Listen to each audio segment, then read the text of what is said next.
आइए आज हम आपको केमिस्ट्री में इलेक्ट्रॉनिक विन्यास जो अपवाद होते हैं केमिस्ट्री में 118 एलिमेंट होते हैं जिसमें से कुछ अपवाद होते हैं, तो अपवाद को समझते हैं। तो देखिए इसमें अब बाउ एक वैज्ञानिक थे, इसमें जर्मन भाषा से लिया गया है जिसका अर्थ था, इसका अर्थ है कि निम्न ऊर्जा स्तर से उच्च ऊर्जा स्तर के कोष में प्रवेश करता है। इसका जिसका अर्थ है निर्माण करना या रचना करना। अब इसके बाद आ जाते हैं कोष जो होते हैं एसपीटीएफ होते हैं। एसपीटीएफ में क्या होते हैं? एस में एक कक्षक होते हैं जिसमें से 2 इलेक्ट्रॉन होते हैं। टी में 3 कक्षक होते हैं जो पी पर 6 इलेक्ट्रॉन होते हैं। डी में 5 कक्षक होते हैं जिसमें 10 इलेक्ट्रॉन होते हैं। एफ में 7 कक्षक होते हैं जिसमें 14 इलेक्ट्रॉन होते हैं। देखिए एक कक्षा है, 3 कक्षा है, 1 2 3, इसमें 5 कक्षा है, इसमें 7 कक्षा है। अब कोष जो होते हैं केएलएमएन होते हैं, केएलएमएन 2n स्क्वायर होते हैं। यह एक प्राकृतिक संख्या होती है, यह का मान 1 2 3 रखने जाते हैं तो केएलएमएन का मान 2 8 18 और 32 आ जाता है।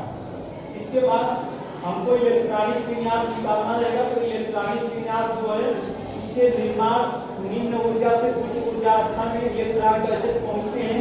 एक बाउ ने एक इलेक्ट्रॉनिक विन्यास के निम्न ऊर्जा स्तर से उच्च ऊर्जा स्तर में प्रवेश करने का एक नियम दिए।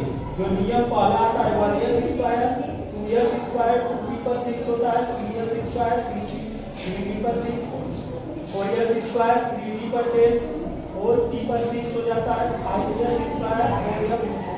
ये नियम आपको याद करना पड़ेगा जिसमें से 2 यहाँ पर 2 8 8 18 18 और 32 और 64 इस तरह से ये इलेक्ट्रॉनिक विन्यास आता रहता है जिसमें क्या है तत्वों में अपवादों का संख्या क्रोमियम कॉपर मैग्नीशियम आयरन ये सब होते हैं गोल्ड। इस तरह से ये अपवाद आते हैं। अपवाद में नियम बाउ में ये बताते हैं कि n स्क्वायर जो होता है n-1 d पर जो d पर 4 इलेक्ट्रॉन होते हैं, d पर 5 इलेक्ट्रॉन हो जाते हैं, d पर अगर 9 इलेक्ट्रॉन रहेंगे तो d पर 10 इलेक्ट्रॉन हो जाते हैं।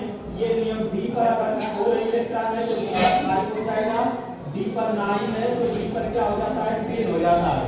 ये नियम आप बाउ ने बताए थे। इसी नियम पर क्रोमियम का इलेक्ट्रॉनिक विन्यास निकाल लेते हैं इस नियम से।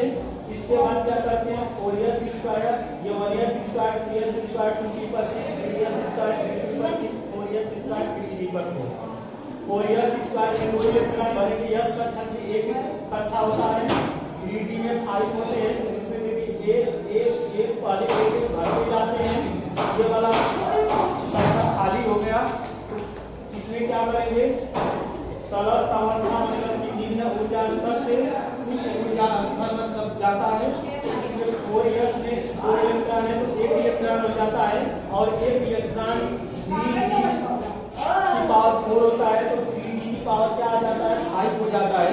तो 5 में 1 इलेक्ट्रॉन चला जाता है। जहां पर 3d की पावर 4 होता है वो 3d की पावर 5 इलेक्ट्रॉन होना चाहिए।